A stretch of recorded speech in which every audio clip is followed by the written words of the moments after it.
பணக்காரராக மாறுவது எப்படி? நம்மில் பலருக்கு ஒரு கேள்வி உண்டு.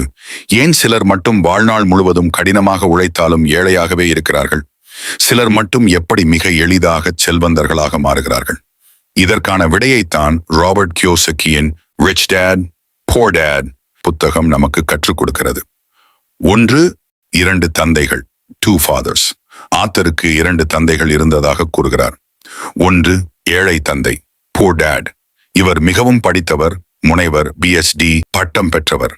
ஆனால் வாழ்நாள் முழுவதும் பணத்திற்காக போராடினார். பணத்தின் மீதான ஆசை எல்லா தீமைக்கும் காரணம் என்று நம்பினார். 2 பணக்கார தந்தை, ரிச் டேட். இவர் 8ஆம் வகுப்பு கூட முடிக்காதவர். ஆனால் வெற்றிகரமான தொழிலதிபர். பணமில்லாததே அனைத்து தீமைக்கும் காரணம் என்று நம்பினார். 2 பணத்திற்காக வேலை செய்வதற்கும் பணத்தை வேலை வாங்க வைப்பதற்கும் உள்ள வித்தியாசம். பள்ளிகள் மற்றும் கல்லூரிகள் நமக்கு எப்படி ஒரு நல்ல வேலையில் அமர்ந்து சம்பாதிப்பது என்பதை மட்டுமே கற்றுக் கொடுக்கின்றன. பணக்காரர்கள் பணத்திற்காக வேலை செய்வதில்லை. மாறாக பணம் அவர்களுக்காக வேலை செய்யும் விதமாக முதலீடுகளை செய்கிறார்கள். 3 சொத்துக்கள், அசெட்ஸ் மற்றும் கடன்கள், லைபிலிட்டிஸ். சொத்துக்கள், அசெட்ஸ் உங்கள் பயிர்க்கு பணத்தை கொண்டு வருபவை. உதாரணம், வாடகை தரும் வீடு, பங்குகள், தொழில். கடன்கள், லைபிலிட்டிஸ் உங்கள் பையிலிருந்து பணத்தை வெளியே எடுப்பவை. உதாரணம், ஆடம்பர கார், தேவையற்ற கடன் அட்டைகள்.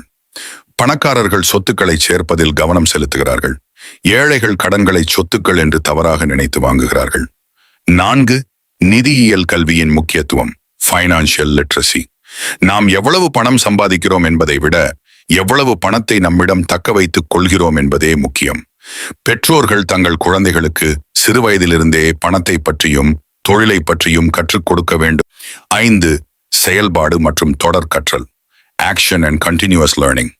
வெறும் கனவு காண்பது மட்டும் போதாது, செயலில் இறங்க வேண்டும். தொடர்ந்து புதிய விஷயங்களை கற்றுக்கொள்வதுதான் ஒருவரை முன்னேற்ற பாதைக்கு அழைத்துச் செல்லும். நினைவில் கொள்ளுங்கள், எவ்வளவு சம்பாதிக்கிறோம் என்பது முக்கியமல்ல, எவ்வளவு சேமித்து அதை எப்படி முதலீடு செய்கிறோம் என்பதுதான் முக்கியம். நீங்கள் எடுக்கப் போகும் இன்றைய ஒரு சிறிய செயல் உங்கள் எதிர்காலத்தை மாற்றும். இந்த வீடியோ பிடிச்சிருந்தா உங்க நண்பர்களுக்கும் ஷேர் பண்ணுங்க.